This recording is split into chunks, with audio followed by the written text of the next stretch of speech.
Estamos en los albores de una nueva era. Unidad en la religión, en la economía, como colectivo. Todos debemos hacer nuestra parte para lograr la paz y la seguridad. Ha llegado el momento de que el mundo sea gobernado por un solo líder antes de que aparezca el anticristo.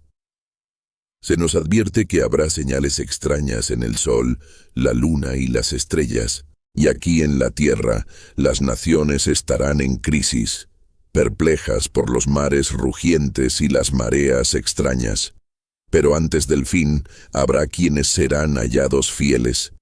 Ven, Señor Jesús, ven, que me encuentres fiel. Señor, haznos fieles en estos tiempos peligrosos. En los meses y semanas previos al regreso de Jesucristo, la gente continuará con sus rutinas. Gracias. ¿Estás bien? Café por la mañana, camino al trabajo viendo una película en Netflix. Los corredores de bolsa en Wall Street estarán ganando dinero. Los cirujanos y médicos estarán cansados por los largos y agotadores turnos. La gente estará absorbida por el ruido y las exigencias de la vida diaria, tal como predijo la Biblia cuando dijo que el Señor vendría como ladrón en la noche. Y aunque la mayoría permanece inconsciente, los fieles reconocen la verdad. Cristo regresará. Vendrá en justicia, y el mundo en general no estará listo. El apóstol Pablo escribió en 1 Corintios: Les digo un misterio, no todos dormiremos, pero todos seremos transformados en un momento, en un abrir y cerrar de ojos, a la final trompeta. Porque se tocará la trompeta, y los muertos resucitarán incorruptibles, y nosotros seremos transformados. Porque es necesario que esto corruptible se vista de incorrupción, y esto mortal se vista de inmortalidad. El arrebatamiento será repentino, será inesperado. Los científicos se reunirán día y noche tratando de averiguar qué sucedió. Sus seres queridos estarán destrozados porque se les dijo que este día llegaría. Y entonces correrán a su iglesia local y encontrarán que casi todas están llenas de personas angustiadas y llorando porque saben que han sido abandonados. Y entonces están en las iglesias llorando y orando, pero es demasiado tarde.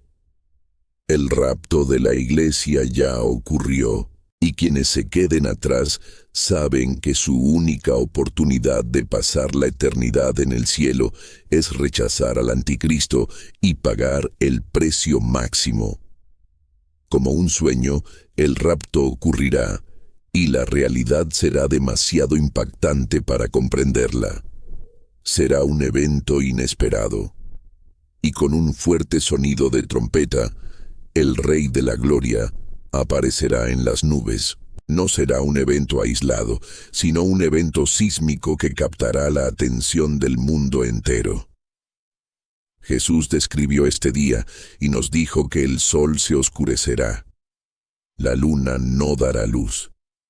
Las estrellas caerán del cielo y los poderes celestiales serán sacudidos. Y entonces, por fin, la señal de la venida del Hijo del Hombre aparecerá en los cielos.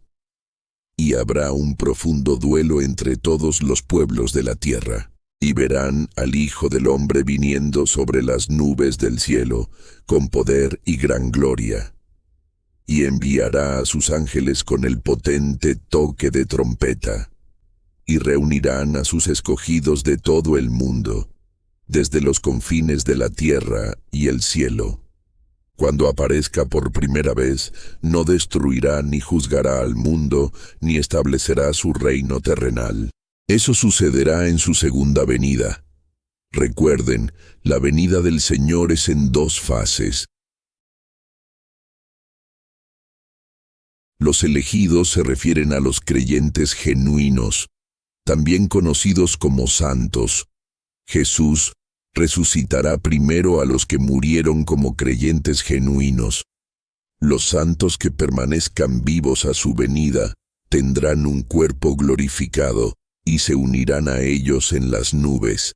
Juntos, todos irán a estar con el Señor hasta su segunda venida. El gozo que llenará los corazones de los cristianos arrebatados será indescriptible, ya que es la recompensa máxima por soportar la crueldad y la naturaleza pecaminosa de este mundo. Veríamos a los antiguos apóstoles, a los mártires e incluso a queridos familiares y amigos en Cristo. El rapto será un día de ajuste de cuentas para muchos. Imagina un avión volando y el piloto desaparece repentinamente, o un tren a toda velocidad y el conductor desaparece repentinamente. Será caótico ahora mismo. Imagina que eso sucede en casi todos los estados o naciones del mundo. Todo esto ocurrirá en un abrir y cerrar de ojos. Pero por otro lado, quienes permanezcan y no sean arrebatados en ese gran día, lo pasarán bastante mal. La Biblia los describe como malvados e impenitentes. Aparte de ellos, los cristianos tibios y aquellos con apariencia de santidad permanecerán en la tierra. Estarán llenos de temor al ver la realidad de la profecía bíblica. Muchos desearán que las montañas y las rocas caigan sobre ellos para evitar la vergüenza, porque eran personas que una vez estuvieron en la iglesia y tal vez incluso predicaron este mensaje, pero ahora han sido abandonados. Y justo cuando todo comienza a asimilarse, comenzará la tribulación de 7 años. Será una época en la que Dios desatará su ira sobre ellos. No será agradable. Habrá caos, incertidumbre masiva, eventos inexplicables y sobrenaturales. Pero quienes se salvarán serán los que no se dejarán llevar ni a la izquierda ni a la derecha. Pero en cambio, se ponen de pie y alzan la cabeza porque su redención, el regreso de Jesucristo, se acerca. Los últimos 7 años. La Biblia nos revela 3 fases o conjuntos de juicios enviados por Dios a lo largo del período de tribulación. Estas fases separadas continúan empeorando a medida que avanza la cronología. Aunque existe cierta ambigüedad con algunos eventos de la tribulación, es bastante fácil tener una idea de cómo sucede todo. Profundicemos en el tema y comprendamos qué soportará exactamente la gente durante el tiempo de tribulación. Los 7 sellos, las 7 trompetas y las 7 copas. El 7 es un número importante en la Biblia que representa la culminación. Por lo tanto, es apropiado que el fin de todas las cosas y del mundo tal como lo conocemos tenga usos frecuentes del número 7. Hay 7 años de tribulación. El anticristo reinará durante 7 años. Y en cuanto a los juicios sobre la tierra, hay 7 sellos, 7 trompetas, 7 copas o juicios audaces. Esta agrupación continua del número 7 refuerza la idea de que este es realmente el fin. Juan es el autor del Apocalipsis, escrito después de una revelación dada por Jesús. Cristo. Usamos esto para determinar el futuro del mundo. La iglesia se menciona en los capítulos 1 al 3 y su rapto probablemente ocurre en Apocalipsis 4.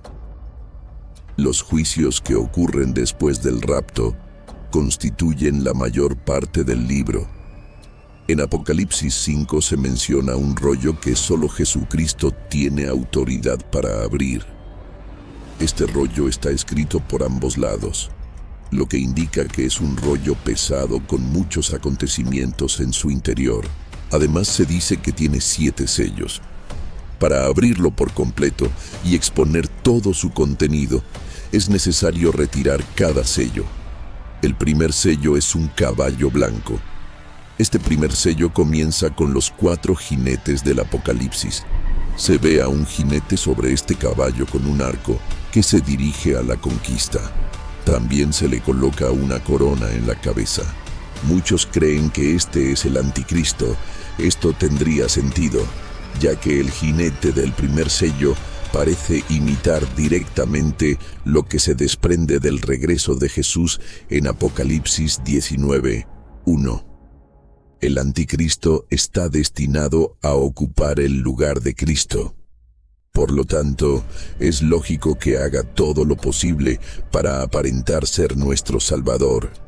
El diablo no es más que un impostor y tiene envidia de Dios. Sello número 2. Un caballo rojo.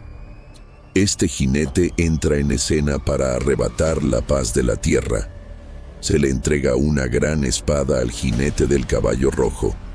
Esto simboliza la guerra.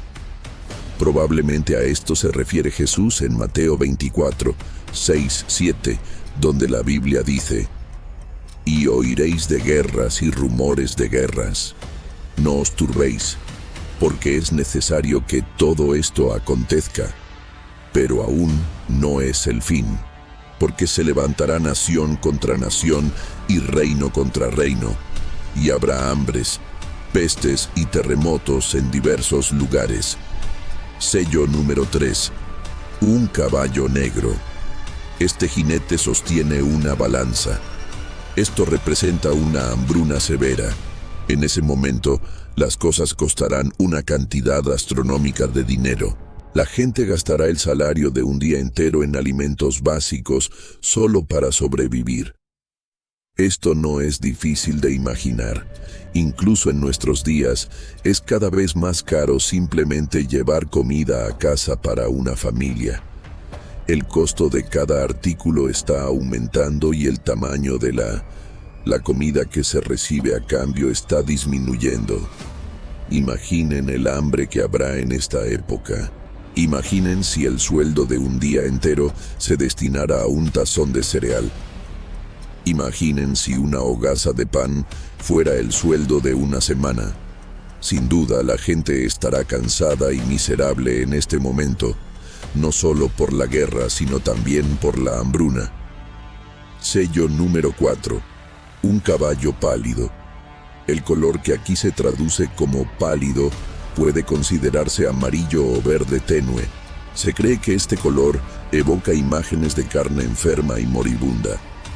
A este jinete se le da un nombre, muerte, y se dice que le sigue el infierno Hades. Esto sin duda representa la gran muerte que ocurrirá en ese momento. Será aterrador para quienes aún estén vivos y apenas puedan sobrevivir.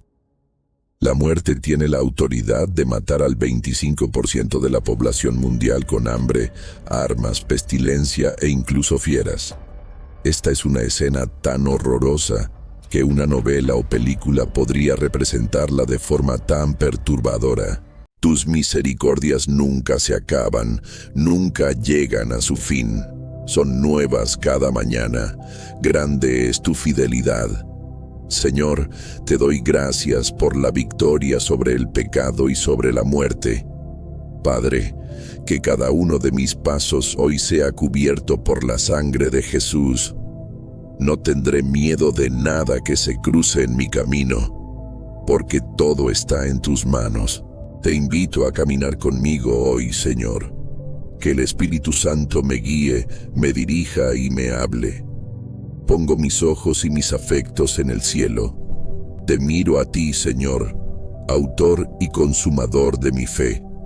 Tu palabra dice que tú me guardarás en perfecta paz cuando mi mente permanece en ti.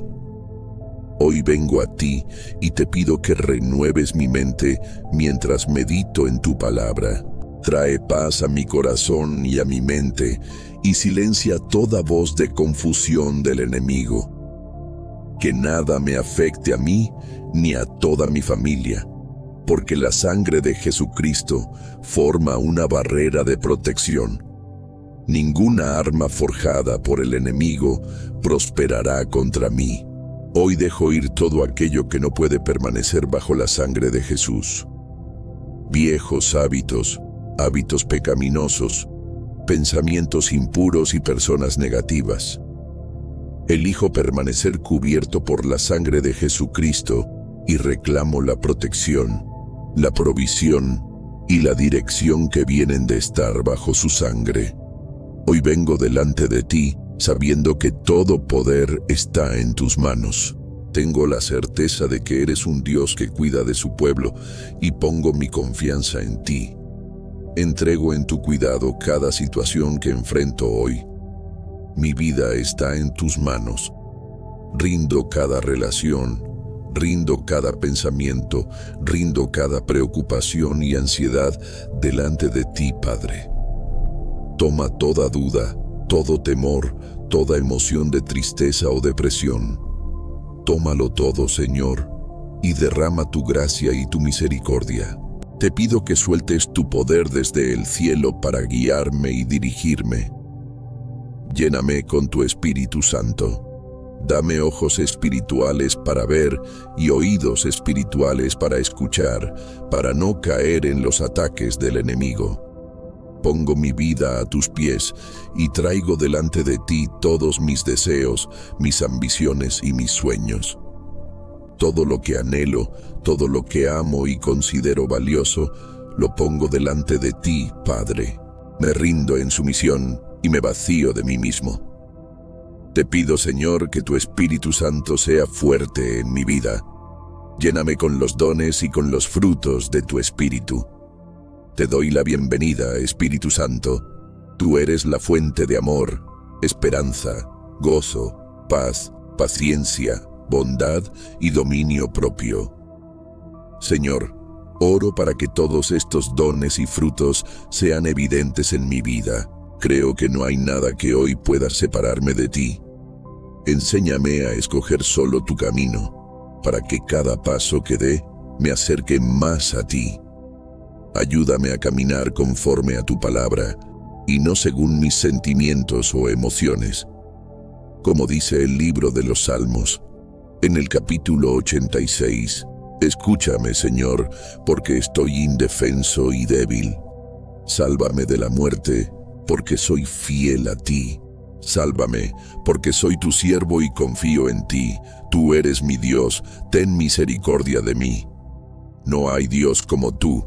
Nadie ha hecho lo que tú has hecho. Todas las naciones que creaste vendrán y se postrarán ante ti. Alabarán tu grandeza, porque tú eres grande y haces maravillas. Solo tú eres Dios. Ayúdame, Padre, a mantener mi corazón puro y sin división, totalmente enfocado en ti. Protégeme de mis propios pensamientos descuidados, de mis palabras, de mis deseos y de mis acciones. Guárdame de las distracciones y del desánimo que trae el enemigo. Y te pido, Padre, que tu Espíritu Santo me llene y me guíe hoy. Te doy gracias por escuchar mi oración. Te doy gracias por responder mi oración. Hoy decreto y declaro que tengo victoria en el nombre de Jesucristo. Amén. En el quinto sello, vemos algo realmente conmovedor. Vemos a aquellos que fueron asesinados por su fe en Cristo, ahora en el cielo. A estas almas se les dan vestiduras blancas y se les dice que descansen un poco más. Pero también los vemos suplicando a Dios, pidiendo justicia por sus muertes. El hecho de que veamos a estas personas allí arriba, en el cielo, nos da una pista muy importante. Incluso durante el oscuro periodo de la tribulación, la salvación todavía es posible. Muchísima gente se arrepentirá y pondrá su confianza en Dios. Esto puede deberse a muchas razones y en un momento profundizaremos en ellas. Pero sin duda, creo que un factor clave es que toda la muerte y el caos que los rodearán harán que muchos se vuelvan humildes y busquen a nuestro Salvador. Ahora, pasemos al sexto sello, porque aquí las cosas se intensifican drásticamente. El apóstol Juan nos cuenta las cosas increíbles que ve en Apocalipsis capítulo 6, versículos 12 al 16. Él dice: «Miré cuando abrió el sexto sello, y he aquí hubo un gran terremoto, y el sol se puso negro como tela de cilicio, y la luna se volvió toda como sangre. Y las estrellas del cielo cayeron sobre la tierra, como la higuera deja caer sus higos cuando es sacudida por un fuerte viento. Y el cielo se desvaneció como un pergamino que se enrolla, y todo monte y toda isla se removió de su lugar. ¿Pueden imaginarlo? Un terremoto tan masivo que literalmente desplaza montañas e islas. Solo eso sería suficiente para aterrorizar a cualquiera. Pero el miedo no se detiene ahí. La gente mira hacia arriba y ve el cielo desvanecerse como si fuera un viejo pergamino enrollándose. El sol se apaga, completamente oscuro, y la luna adquiere un aterrador color rojo sangre. Esto nos recuerda a las plagas de Egipto, ¿verdad? Esa oscuridad que se podía sentir. Bueno, en el sexto sello, esa oscuridad es real y tangible, llenando toda la tierra. Y la reacción de la gente es reveladora. El pasaje continúa diciendo: y los reyes de la tierra y los grandes, los ricos, los capitanes, los poderosos, y todo siervo y todo libre se escondieron en las cuevas y entre las peñas de los montes. Y decían a los montes y a las peñas: caed sobre nosotros y escondednos del rostro de aquel que está sentado sobre el trono y de la ira del Cordero. Fíjense en esto. No importa quién seas, rey o siervo, rico o pobre, todos, absolutamente todos, están aterrorizados. Tienen tanto miedo que prefieren que las rocas los aplasten antes que enfrentar la mirada de Jesucristo. Están huyendo, escondiéndose, buscando cualquier refugio para escapar de la ira del Cordero. Es una imagen de pánico y desesperación universal. El mundo entero reconoce que esto no es un desastre natural cualquiera. Saben que están enfrentando el juicio de Dios. Ahora, entre el sexto y el séptimo sello, la narrativa hace una pausa para mostrarnos dos eventos increíblemente significativos que ocurren, descritos en Apocalipsis capítulo 7. Lo primero que vemos es el sellado de 144,000 hombres del pueblo de Israel. Es importante notar que el texto los describe como siervos de nuestro Dios, lo que indica que son creyentes, han nacido de nuevo. ¿Cuál es su propósito? Creo firmemente que estos 144,000 hombres se convierten en un poderoso ejército de evangelistas. Continuarán predicando el Evangelio y dando testimonio a todos los que aún viven en la tierra, en medio de todo el caos y el juicio. Son un faro de esperanza en la más profunda oscuridad. Y esto nos lleva directamente al segundo evento monumental que sucede justo después. En el mismo capítulo, inmediatamente después de ver el sellado de estos 144,000, Juan ve una escena asombrosa en el cielo. Es el segundo evento significativo del que les hablaba. Apocalipsis 7, versículos 9 y 10 lo describe así: después de esto, miré y he aquí una gran multitud, la cual nadie podía contar, de todas naciones y tribus y pueblos y lenguas, que estaban delante del trono y en la presencia del Cordero, vestidos de ropas blancas y con palmas en las manos, y clamaban a gran voz diciendo: la salvación pertenece a nuestro Dios que está sentado en el trono y al Cordero. Paremos un momento a pensar en la magnitud de esta visión. Una multitud tan gigantesca que es imposible de contar. Personas de cada rincón del planeta, de cada cultura, de cada idioma, todos unidos en el cielo, adorando a Dios. Esto es una prueba irrefutable de que, a pesar de los terribles juicios, la obra de salvación de Dios no se detiene. Este es un buen momento para hablar más a fondo sobre la salvación durante la tribulación. Aunque es cierto que muchas personas morirán durante esos 7 años, las Escrituras también nos dicen claramente que muchísimas se salvarán. Entonces, ¿qué causa esta cosecha masiva de almas? Creo que hay múltiples factores. Uno de ellos, por supuesto, es el ministerio de los 144,000 siervos de Israel que acabamos de mencionar. Su predicación valiente y ungida, sin duda, llevará a muchos al arrepentimiento. Otra razón, como mencioné al principio, es la propia naturaleza de los juicios. Toda la destrucción, el miedo y la incertidumbre que los rodean humillarán a muchas personas. Cuando todo lo que conocían se desmorona, cuando la seguridad terrenal desaparece, el corazón humano se vuelve más propenso a buscar algo más allá. Se darán cuenta de su fragilidad y de la necesidad de un Salvador. El orgullo se quebrantará y muchos finalmente se volverán a Dios en arrepentimiento y fe. Es un recordatorio poderoso de que incluso en la ira, Dios recuerda la misericordia y su deseo es que todos se salven. Gracias por acompañarme hoy. Si este mensaje te ha impactado, no olvides darle a me gusta y suscribirte para más contenido como este. Nos vemos en el próximo video. Como acabo de mencionar, otro factor que creo que afectará a la gente es que lean la palabra de Dios o recuerden a los cristianos que influyeron en sus vidas.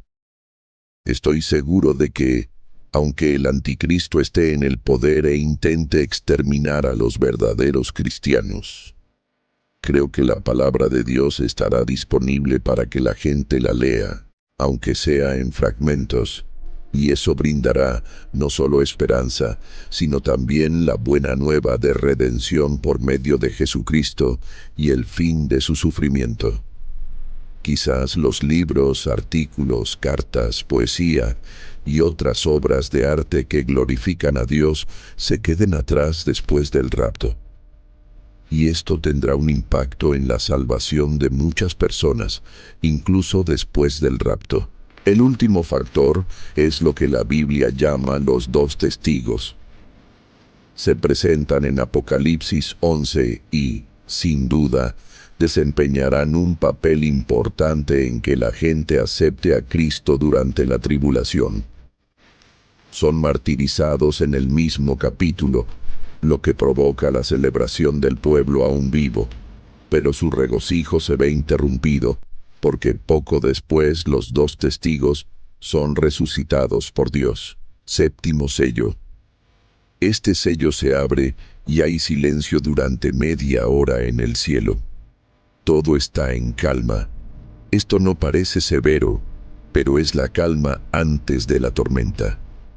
Este es el sello final que se abre para dar paso a la segunda fase del juicio de Dios. El silencio es un momento para recordar ante Dios las oraciones de sus amados santos. Dios recuerda cada lágrima y cada oración de cada santo que ha caminado sobre la tierra. Cada herida, cada lucha, cada recuerdo doloroso que creamos, Dios lo recuerda. Dios lo arreglará todo algún día. Y ese es su enfoque en la tribulación. Relámpagos, truenos y otro terremoto golpean mientras se abren los sellos y comienzan las trompetas. Y ahora, los juicios de las trompetas. Trompeta número 1. ¿Qué es peor que el granizo? Granizo de fuego. ¿Qué es peor que granizo de fuego? Granizo de fuego mezclado con sangre. Eso es lo que sucede aquí en la primera trompeta. Esto provoca que 1/3 de la tierra quede completamente quemado. En resumen, la segunda trompeta, Apocalipsis 8:8, dice: El segundo ángel tocó la trompeta, y algo como una gran montaña ardiendo en fuego fue arrojado al mar, y la tercera parte del mar se convirtió en sangre. No podemos saberlo con certeza, pero muchos creen que es muy posible que se trate de un volcán arrancado de la tierra y arrojado al mar. Esto no solo produce vapor y luego se apaga. Se trata de algún tipo de acción sobrenatural. Este volcán, o lo que sea, arrojado al océano hace que éste se convierta en sangre. Cabe destacar que el océano no solo se vuelve rojo, ni parece sangre. Dice que el océano en realidad se convierte en sangre. Debido a esto, una tercera parte de las criaturas marinas muere y una tercera parte de los barcos en el mar es destruida. La tercera trompeta. Una gran estrella, que muchos creen que es un asteroide en llamas, cae del cielo y se estrella contra la tierra. Esto cae sobre una tercera parte de los ríos y manantiales. Esto cae sobre agua potable. Esta estrella se llama ajenjo y mucha gente muere por beber esta agua amarga. Cuarta trompeta. Es muy similar al sello número 6, que trae oscuridad. Esta trompeta trae aún más oscuridad de la que existía anteriormente.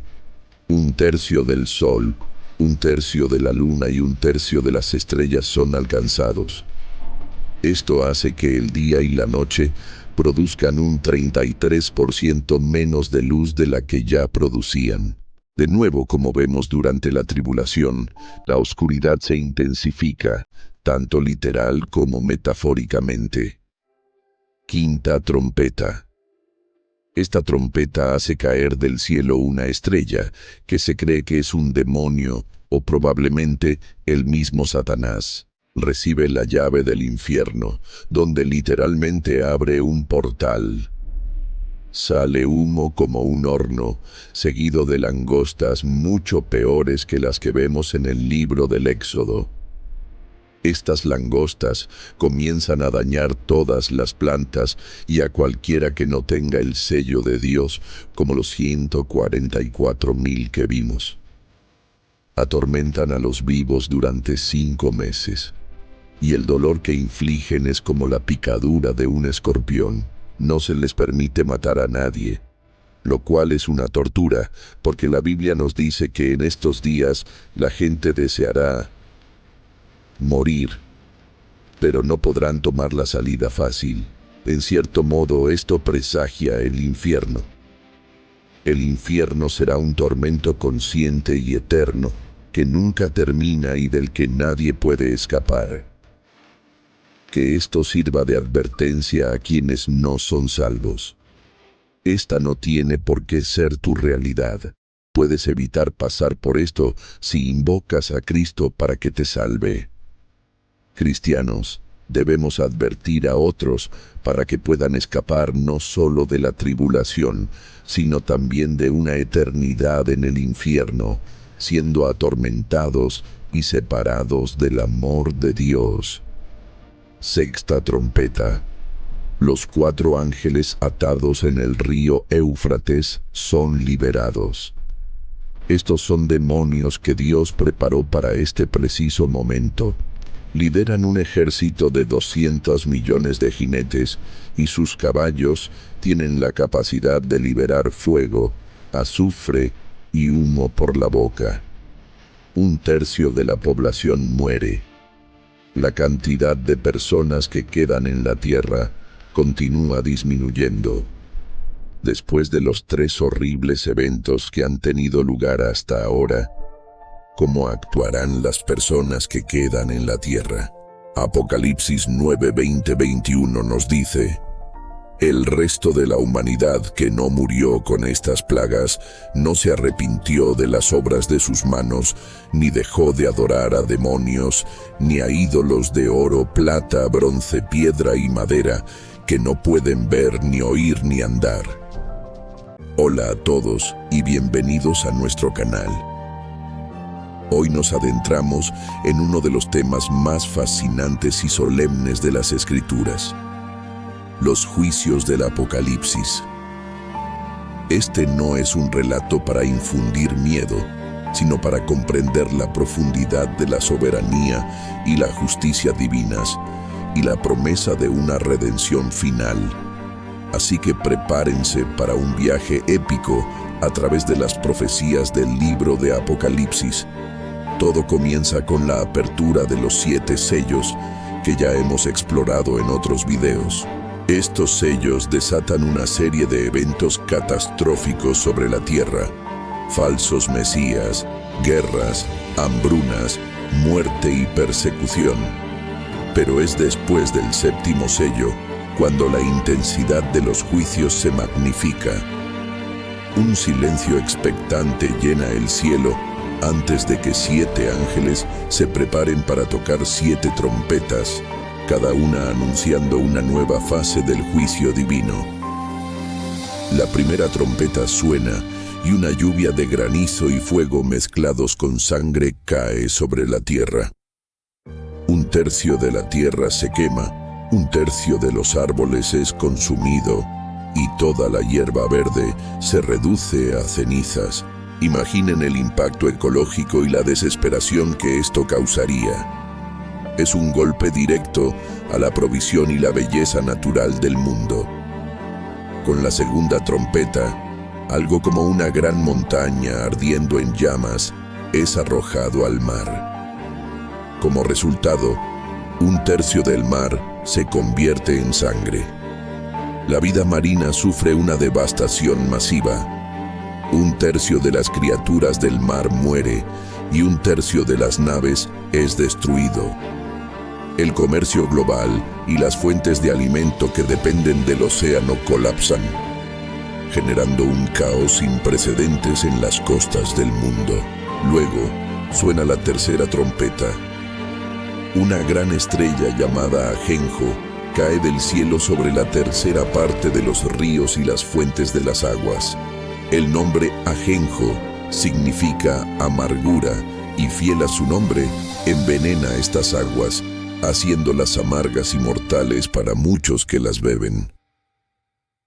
El acceso al agua potable, un recurso esencial para la vida, se convierte en una trampa mortal.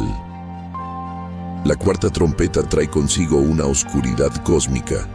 1/3 del sol, 1/3 de la luna y 1/3 de las estrellas son heridos, de modo que se oscurece la tercera parte de ellos. El día pierde parte de su luz y la noche su brillo. Este evento no solo afecta el clima y los ciclos naturales, sino que también sirve como una señal celestial aterradora, un recordatorio visible y constante de los juicios que están ocurriendo. Después de estas 4 trompetas, un águila vuela por el cielo proclamando «¡Ay, ay, ay!» para los habitantes de la tierra a causa de los toques de trompeta que están por sonar. Estos 3 ayes corresponden a las últimas 3 trompetas, que son juicios aún más directos y terribles. La quinta trompeta, el primer ay, libera a un ejército de langostas demoníacas desde el abismo sin fondo.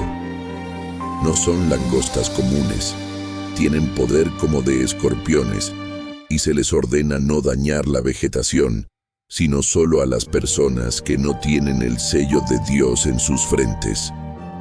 Durante 5 meses, atormentan a la humanidad con un dolor tan intenso que la gente buscará la muerte, pero no la encontrará. Su rey es el ángel del abismo, cuyo nombre en hebreo es Abadón y en griego, Apolión, que significa destructor. Con el sonido de la sexta trompeta, el segundo ay, se desata un juicio aún más mortífero. 4 ángeles que estaban atados junto al gran río Éufrates son liberados. Su propósito es matar a la tercera parte de la humanidad. Lideran un ejército de 200 millones de jinetes, cuyas corazas son de fuego, zafiro y azufre. De la boca de los caballos sale fuego, humo y azufre. Y con estas 3 plagas aniquilan a una porción masiva de la población mundial. A pesar de esta devastación espantosa, el libro de Apocalipsis nos dice que el resto de la humanidad que sobrevivió no se arrepintió de sus obras. Entre la sexta y la séptima trompeta hay un interludio, donde se nos revelan más detalles sobre los eventos finales, incluyendo la aparición de los dos testigos, quienes profetizan en Jerusalén durante 1260 días. Tienen poder para enviar plagas y son finalmente asesinados, pero resucitan al tercer día, ascendiendo al cielo a la vista de sus enemigos. Finalmente, suena la séptima trompeta. A diferencia de las anteriores, no desata una plaga inmediata, sino que anuncia una proclamación celestial. Los reinos del mundo han venido a ser de nuestro Señor y de su Cristo, y Él reinará por los siglos de los siglos. Este es el clímax, el momento en que la autoridad de Dios se establece de manera definitiva sobre la tierra. Este anuncio da paso a la fase final y más intensa de la ira de Dios, las 7 copas. 7 ángeles reciben 7 copas de oro llenas de la ira de Dios. Estos juicios son rápidos, severos y universales. No afectan solo a un tercio, como las trompetas, sino que se derraman sobre toda la creación rebelde. La primera copa se derrama sobre la tierra, y una úlcera maligna y pestilente cae sobre las personas que tenían la marca de la bestia y adoraban su imagen. Es un juicio doloroso y visible que aflige directamente a los seguidores del sistema anticristo. La segunda copa se vierte sobre el mar y este se convierte en sangre como de muerto. A diferencia de la segunda trompeta, aquí todo el mar es afectado y toda criatura viviente en él muere. La vida oceánica es completamente aniquilada. La tercera copa cae sobre los ríos y las fuentes de las aguas y también se convierten en sangre. El ángel de las aguas declara que Dios es justo por juzgar de esta manera, porque aquellos que derramaron la sangre de santos y profetas ahora reciben sangre para beber. Es una justicia poética y terrible. La cuarta copa se derrama sobre el sol y se le da poder para quemar a los hombres con fuego.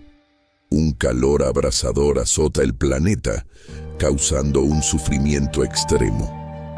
Pero incluso en medio de este tormento, la gente blasfema el nombre de Dios y se niega a arrepentirse. La quinta copa se vierte sobre el trono de la bestia y su reino se cubre de tinieblas.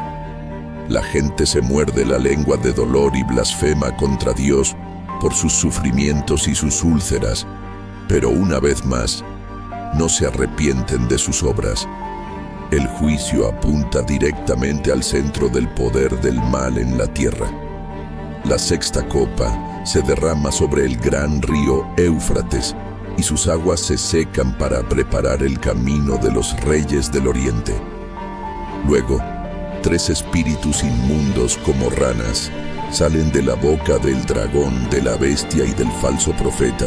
Son espíritus de demonios que hacen señales y van a reunir a los reyes de todo el mundo para la batalla del gran día de Dios Todopoderoso, en un lugar llamado Armagedón. Y entonces, la séptima y última copa es derramada en el aire. Una gran voz desde el templo en el cielo proclama: «Hecho está».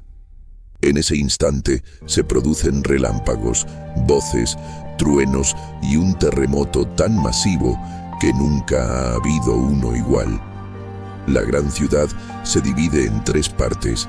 Las ciudades de las naciones caen y la gran Babilonia recibe la copa del vino del ardor de la ira de Dios. Cada isla huye y las montañas desaparecen.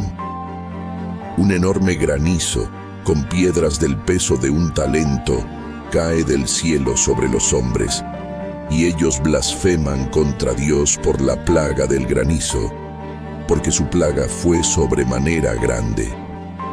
Este es el clímax de los juicios, la culminación de la ira divina contra un mundo impenitente. Pero no es el final de la historia. Inmediatamente después de estos eventos, vemos la segunda venida de Jesucristo. Él regresa no como un cordero humilde, sino como un rey conquistador y un juez justo, montado en un caballo blanco. Viene a juzgar a las naciones, a derrotar a la bestia y al falso profeta, y a establecer su reino en la tierra. Tras la batalla de Armagedón y el juicio de las naciones, comienza un periodo de 1000 años de paz, conocido como el Milenio, donde Cristo reinará en la tierra. Al final de este periodo, Satanás es liberado por un corto tiempo, lidera una rebelión final y es derrotado para siempre, siendo arrojado al lago de fuego. Luego viene el juicio del gran trono blanco, donde todos los muertos que no resucitaron antes son juzgados según sus obras. Y después de este juicio final, el viejo orden de cosas pasa por completo. Dios crea un cielo nuevo y una tierra nueva, donde ya no habrá más muerte, ni llanto, ni clamor, ni dolor. La nueva Jerusalén desciende del cielo, y Dios mismo habitará con la humanidad. La historia del Apocalipsis, con sus trompetas y copas, es intensa, pero su mensaje final no es de destrucción, sino de restauración. Es la historia de cómo Dios, en su justicia perfecta, purifica la creación de todo mal para establecer un reino eterno de paz, justicia y comunión con Él. Es la promesa definitiva de que, al final, el bien triunfará y la esperanza se hará realidad. Gracias por acompañarnos en este profundo estudio. Si este contenido te ha parecido valioso, no olvides darle like, compartirlo y suscribirte para más exploraciones de las Escrituras. Nos vemos en el próximo video. Pero retrocedamos un poco y consideremos este pasaje con más detenimiento. Primero, debemos ver por qué Jesús enseña esta lección. Si nos remontamos a Mateo 24, versículo 1, leemos que cuando Jesús salía del templo en Jerusalén, los discípulos comentaron lo grandiosos y hermosos que eran los edificios. Jesús respondió con esta profecía: ¿ven todo esto? De cierto les digo que no quedará piedra sobre piedra que no sea derribada. Esta es la primera y fundamental profecía de este capítulo. ¿A qué se refiere? A la destrucción del templo. En Mateo 24, versículo 2, Jesús predice la destrucción del templo físico, que también vendría acompañada de la destrucción de la ciudad de Jerusalén. Este fue un mensaje muy alarmante para los discípulos. Esperaron un poco, pero un tiempo después, estando todos juntos en el Monte de los Olivos, le preguntaron a Jesús sobre su profecía. Su pregunta está registrada en el versículo 3. Mientras estaba sentado en el Monte de los Olivos, los discípulos se acercaron a él en privado y le preguntaron: «Dinos, ¿cuándo serán estas cosas? ¿Y qué señal habrá de tu venida y del fin del mundo?». Esta pregunta es clave, porque todo el capítulo 24 de Mateo es la respuesta de Jesús. Si intentamos interpretar las palabras del Señor sin considerar la pregunta que estaba respondiendo, es muy probable que nos equivoquemos. Parece que los discípulos le hicieron a Jesús 2 o 3 preguntas. Primero, preguntaron cuándo sucederían estas cosas. ¿Y qué son estas cosas? Contextualmente, debe ser lo que Jesús mencionó en el versículo 2. La destrucción del templo y, por extensión, la de Jerusalén. El concepto de la destrucción del templo les habría resultado angustioso. Un evento tan drástico les parecía un presagio del fin del mundo. Aunque debemos ser cautelosos al especular sobre por qué los discípulos asociaron estos dos eventos, lo que está claro es que primero preguntaron sobre la destrucción del templo. Luego, ¿cuál será la señal de tu venida y del fin de los tiempos? Los discípulos querían saber cuándo ocurrirían las cosas que Jesús predijo y querían saber qué señales buscar. También parece que pensaron que este podría ser el principio del fin, y en esencia, preguntaron si era así.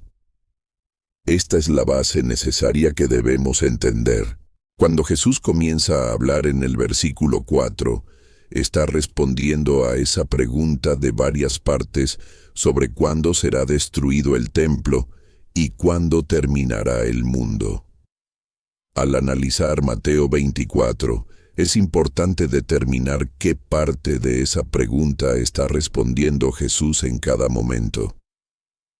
Algunos problemas de interpretación de este capítulo surgen porque lo que Jesús dice sobre la caída de Jerusalén se aplica erróneamente al fin del mundo. Pero consideremos la respuesta inicial que ya leímos. La primera declaración de Jesús a menudo se pasa por alto, pero es crucial. Cuídense de que nadie los engañe. Al comenzar a hablar de los eventos futuros, su principal preocupación es que sus seguidores permanezcan fieles. Sabía que habría muchas razones por las que sus seguidores se verían tentados a apartarse del camino recto y angosto. ¿Por qué es esto importante? Porque nos recuerda que la enseñanza de Jesús en Mateo 24 no es para darnos un planificador predictivo y adivinar el futuro. Es un mensaje sobre fidelidad y perseverancia. Primero, Jesús dice que habrá falsos mesías. Esto fue cierto en el primer siglo y sigue siendo cierto hoy. Una y otra vez, hombres se han alzado afirmando ser el Mesías, y lamentablemente siempre engañan al menos a algunas personas. Por eso, sería imperativo que la buena noticia de que Jesús es el verdadero Mesías se predicara por todas partes. A continuación, Jesús habla de guerras y desastres. Cada vez que estalla una guerra a gran escala, la gente se preocupa. Cuando ocurren desastres naturales, la gente se preocupa. Pero fíjense en lo que dice Jesús. El fin aún no ha llegado. La gente a menudo ha interpretado las palabras del Señor como lo contrario de lo que significaban. Jesús no dice que el fin comienza cuando hay guerras y desastres. Su punto es que estas cosas que siempre han sucedido seguirán sucediendo. Y durante los últimos 2000 años, así ha sido.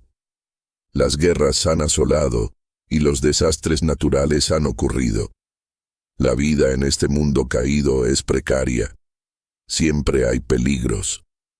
Pero en lugar de alarmarnos, debemos reconocer que, en última instancia, todo está bajo el control de Dios, y nuestro deber ante cualquier peligro es ser fieles al Señor. Jesús pasa de la guerra y el desastre a la persecución. Desde los primeros días de la Iglesia hasta ahora, la Iglesia siempre ha enfrentado persecución de un tipo u otro. Algunos períodos han sido más violentos y atroces que otros, por supuesto, pero la persecución ha existido desde el inicio y continuará hasta que el Señor regrese. La persecución no es señal de que el fin esté cerca, es parte de la vida. Por lo tanto, volvemos al mandato inicial del Señor. Miren que nadie los engañe. Jesús advierte contra las falsas doctrinas y la anarquía. Una vez más, si lo pensamos, no tiene sentido que esto sea una señal del fin. Después de todo, la falsa doctrina ha existido desde el primer siglo. Gran parte del Nuevo Testamento fue escrito en respuesta a ella. Durante los últimos 2000 años, muchos han distorsionado las Escrituras, introducido nuevas doctrinas o reinterpretado viejos patrones bíblicos que consideraban innecesarios. Incluso hoy abundan los falsos maestros y las falsas doctrinas. Es parte de la vida. Nuestro llamado es no dejarnos engañar. La apatía también será un peligro. Jesús previó que las difíciles condiciones del mundo, en particular la falsedad y la anarquía, enfriarían el amor de muchos. Algunos simplemente se dan por vencidos, otros no perseveran. Quizás no se trate de una sola cosa, sino de todo junto: guerras, enfermedades, persecución, dificultades, falsas doctrinas. Puede ser desmoralizante, tanto que algunos simplemente abandonan. Pero Jesús nos llama a ser mejores. Nos llama a perseverar. Pero no solo nos llama a perseverar. Le da a su pueblo una tarea que realizar.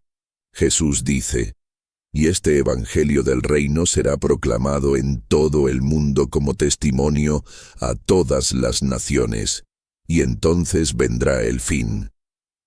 Si bien Jesús habla de esto como una conclusión inevitable, ¿cómo se cumplirá? Observen la similitud de esta declaración con la gran comisión en Mateo 28. «Toda autoridad en el cielo y en la tierra me ha sido dada. Por tanto, id y haced discípulos a todas las naciones, bautizándolas en el nombre del Padre, del Hijo y del Espíritu Santo, enseñándoles a guardar todo lo que os he mandado». Gracias por acompañarnos en este estudio. Si te ha sido de ayuda, no olvides darle like, compartirlo y suscribirte para más contenido como este. Hasta la próxima. Y he aquí, yo estoy con vosotros siempre hasta el fin del mundo.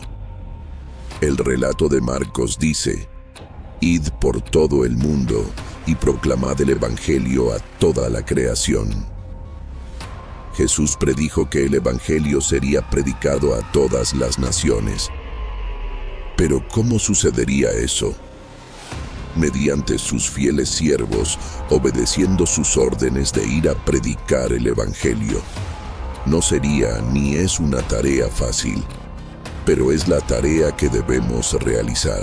A pesar de las terribles condiciones de este mundo, predicamos el Evangelio.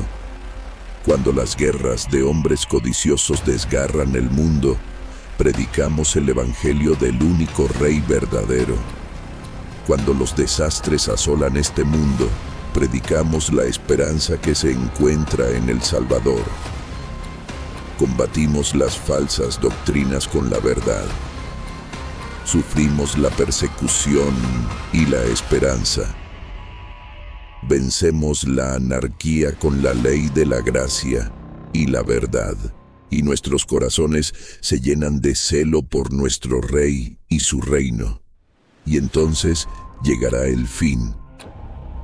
Estos primeros versículos del discurso de Jesús en Mateo 24 a menudo se consideran elementos predictivos del fin de los tiempos, y quizás haya elementos de eso presentes. Pero lo más importante es que las palabras del Señor llaman a su pueblo a la fidelidad y la perseverancia.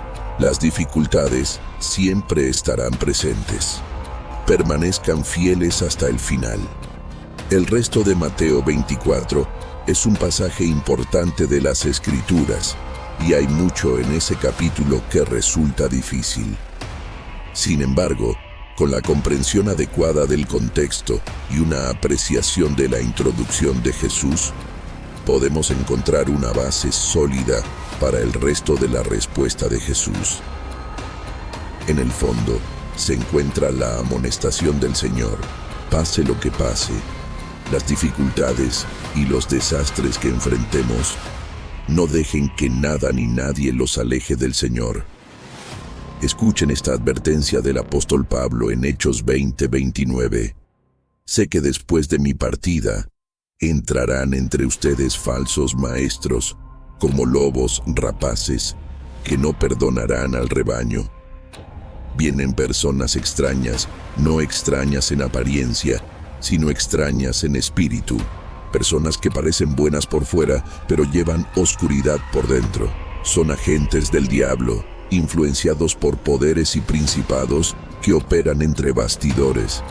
Estas personas serán lobos con piel de oveja y su objetivo es simple: alejar los corazones de Dios. Ahora bien, existen jerarquías en el reino de las tinieblas. En la traducción amplificada de Mateo 12:26, la Biblia dice: si Satanás expulsa a Satanás, es decir, a sus demonios, tiene si se divide contra sí mismo y se desunen, ¿cómo permanecerá entonces su reino? De este versículo entendemos que el diablo tiene un reino, el reino de las tinieblas. Este reino suyo está, en cierta medida, unificado en su oposición al reino de Dios. Y, finalmente, en el reino de las tinieblas, como en cualquier reino, hay una columna de poder. Hay una cadena de mando. Hay rangos en un reino. Así es como podemos entender el hecho de que existen jerarquías en el reino demoníaco. Efesios 6:12 dice: porque no tenemos lucha contra sangre y carne, sino contra principados, contra potestades, contra los gobernadores de las tinieblas de este siglo, contra huestes espirituales de maldad en las regiones celestes. Esta es una lista de enemigos espirituales, principados, gobernadores de las tinieblas, huestes espirituales de maldad. Independientemente de cómo interpretes este versículo, la indicación es, sin duda, que parece haber un orden jerárquico en el reino de las tinieblas. Habrá un nivel superior de fuerzas espirituales malignas por debajo del diablo, y creo que estos son principados. Si recordamos la historia de Daniel, él oró y oró durante 21 días. Y cuando el ángel finalmente llegó para dar su respuesta, Daniel 10:12 y 13 dice: entonces me dijo: no temas, Daniel, porque desde el primer día que te propusiste entender y humillarte ante Dios, tus palabras fueron escuchadas. He venido por tus palabras. Sin embargo, el príncipe del reino de Persia se me opuso durante 21 días. Pero he aquí, Miguel, uno de los principales príncipes, vino a ayudarme porque había estado detenido allí con los reyes de Persia. El príncipe del reino de Persia. Este no era un soldado cualquiera. Era un principado que bloqueaba la oración de Daniel. No era un demonio cualquiera, pero era un principado lo suficientemente fuerte como para necesitar la intervención del arcángel Miguel. Este era un poder maligno de mayor rango. Ahora bien, a pesar de estos rangos en el reino de las tinieblas, el reino de Dios naturalmente tiene su propio orden. Nuestro Dios es un Dios de orden y tiene una innumerable cantidad de ángeles disponibles para cumplir sus órdenes. Algunos ángeles fueron creados simplemente para adorar. Otros son mensajeros. Pero gracias a Dios tenemos ángeles de alerta disponibles. El ángel que le dio una respuesta a Daniel dijo: el príncipe del reino de Persia se me opuso durante 21 días. Pero he aquí, Miguel, uno de los principales príncipes, vino a ayudarme, porque había estado detenido allí con los reyes de Persia. Aunque el príncipe de Persia intentó impedir que el ángel entregara la oración de Daniel, este no pudo con el arcángel Miguel. Por lo tanto, el príncipe de Persia es obviamente un espíritu territorial de alto rango. Esto es muy diferente del tipo de demonios que se encuentran en otras partes de la Biblia. Demonios que causan enfermedades. Lucas 8:1 y 2 dice: poco después Jesús recorría ciudades y aldeas, proclamando y anunciando la buena nueva del reino de Dios, Y los 12 estaban con él, y también algunas mujeres que habían sido sanadas de espíritus malos y enfermedades. María, llamada Magdalena, de quien habían salido 7 demonios. La Biblia habla de mujeres que fueron sanadas de espíritus malignos y enfermedades, lo que significa que existe un tipo de demonio que trae enfermedades. Entonces, ¿cómo debemos interpretar todo esto y comprenderlo en nuestra vida cristiana? Bueno, primero, debemos saber que hay rangos en el reino de las tinieblas. Cuanto más fuerte sea nuestra fe, más fuerte será la oposición. Pero cuando tienes conocimiento,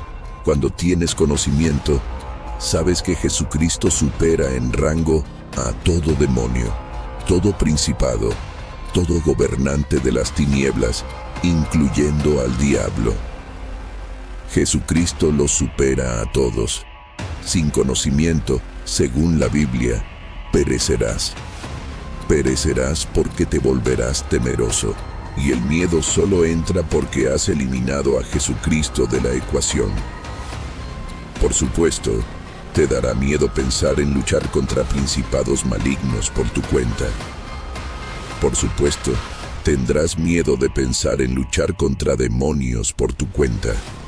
Pero cuando tienes conocimiento, no temerás. Cuando tienes conocimiento, no perecerás. Cuando tengas el conocimiento de que Jesucristo tiene poder absoluto sobre todas las cosas, entonces no perecerás. Cuando sabes que Cristo supera al miembro más importante del reino de las tinieblas, eliminas el miedo. Por eso es tan importante conocer la palabra de Dios. Porque la Biblia dice en Santiago 2:19, si crees que hay un solo Dios, haces bien. Incluso los demonios creen y tiemblan. Incluso los demonios tiemblan cuando involucras a Dios. No deberías dejarte llevar por el miedo ni la preocupación a causa del reino de las tinieblas. La Biblia dice en Lucas 10:17, entonces los 70 regresaron con alegría diciendo, Señor, hasta los demonios se nos sujetan en tu nombre. El solo nombre de Jesucristo tiene poder suficiente para derrotar al diablo. Su solo nombre conlleva poder. Así que te animo a luchar desde la certeza de que puedes invocar al Hijo de Dios, quien tiene el rango más alto sobre todos. Vive con libertad y valentía. Sí, puede que tengas que luchar contra un demonio en algún momento. Puede que tengas que luchar contra un gobernante maligno en algún momento. Pero si Dios está con nosotros, ¿quién contra nosotros? Incluso el mismo diablo es un enemigo derrotado. Quisiera terminar con unas palabras de lucha, un versículo que debes conocer mientras luchas esta buena batalla de la fe.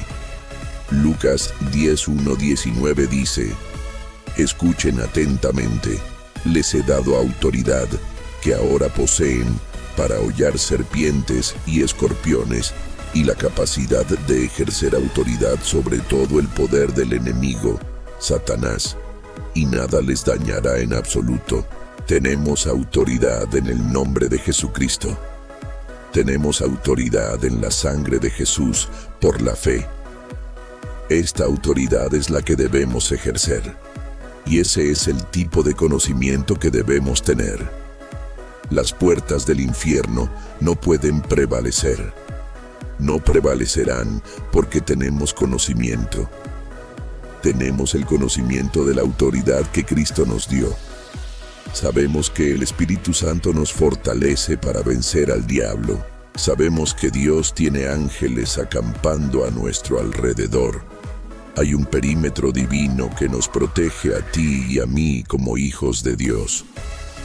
Para concluir, si se encuentran bajo ataque en cualquier momento de su vida, recuerden Efesios 6:10-12, que dice, por lo demás, fortalézcanse en el Señor y en el poder de su fuerza. Vístanse de todo el poder de Dios, armadura de Dios para que puedas estar firme contra las acechanzas del diablo. Porque no tenemos lucha contra sangre y carne, sino contra principados, contra potestades, contra los poderes cósmicos sobre las tinieblas presentes, contra huestes espirituales de maldad en las regiones celestes. Uno de los versículos más aterradores de la Biblia es Romanos 2:5. Pero debido a tu terquedad y a tu corazón no arrepentido, estás acumulando ira contra ti mismo para el día de la ira de Dios, cuando se revele su justo juicio.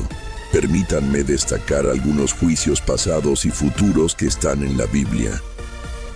Adán y Eva fueron juzgados porque desobedecieron a Dios al comer del árbol del conocimiento del bien y del mal.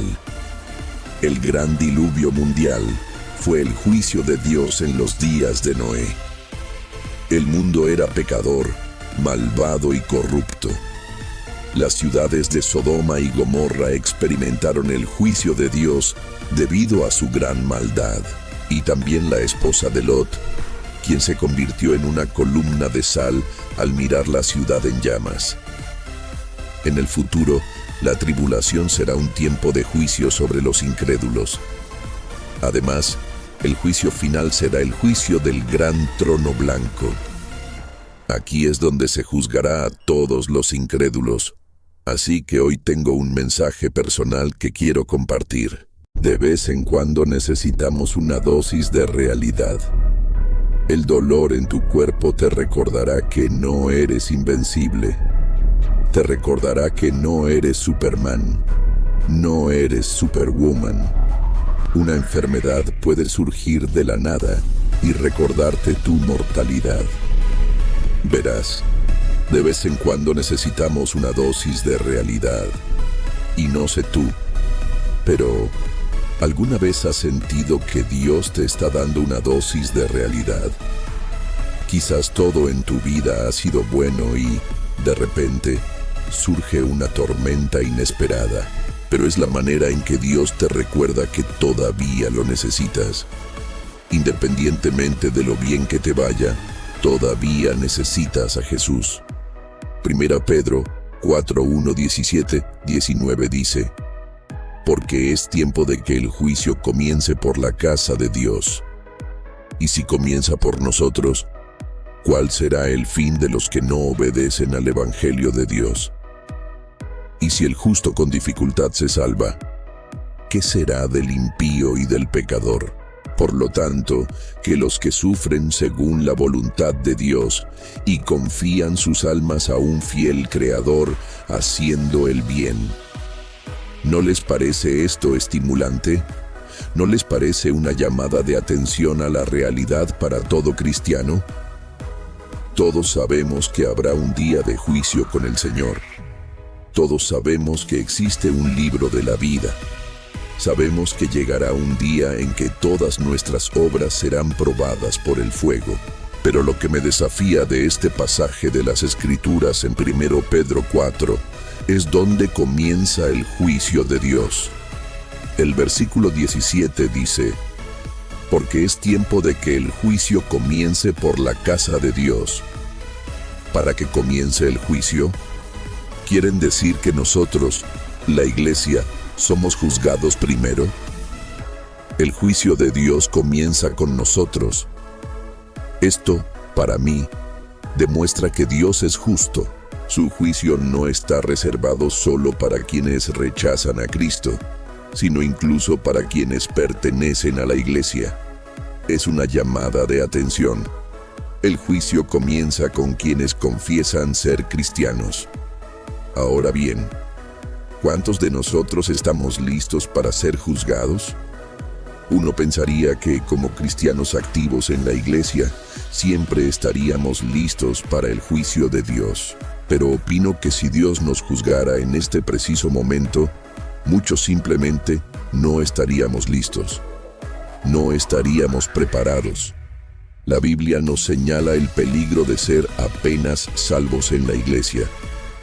Esto significa que demasiadas personas profesan a Cristo, pero apenas son salvas. Mateo 7, 21, 23 dice: No todo el que me dice, Señor, Señor, entrará en el reino de los cielos, sino el que hace la voluntad de mi Padre que está en los cielos. En aquel día, muchos me dirán: Señor, Señor, ¿no profetizamos en tu nombre, y en tu nombre echamos fuera demonios, y en tu nombre hicimos muchos milagros?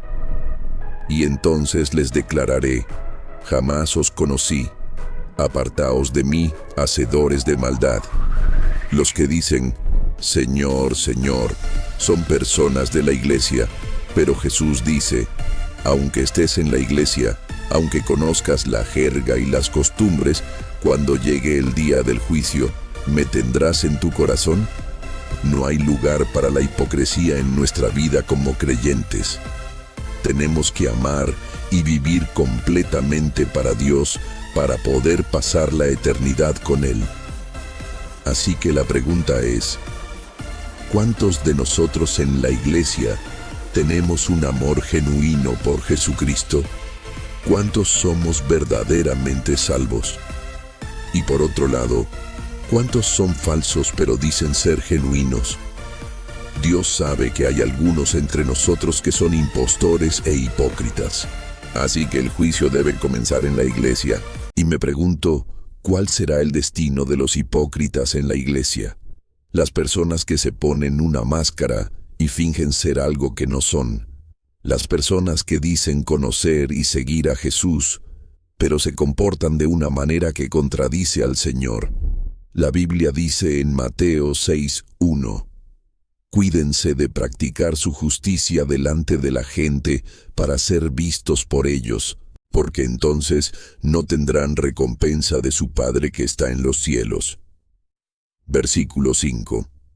Y cuando oren, no deben ser como los hipócritas, porque a ellos les gusta orar de pie en las sinagogas y en las esquinas de las calles, para ser vistos por los demás.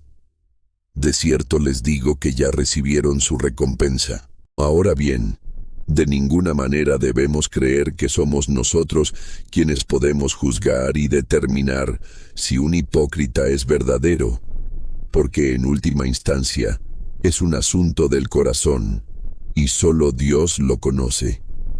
Pero debemos examinarnos y juzgarnos a nosotros mismos para asegurarnos de que no somos los hipócritas de los que habla la Biblia.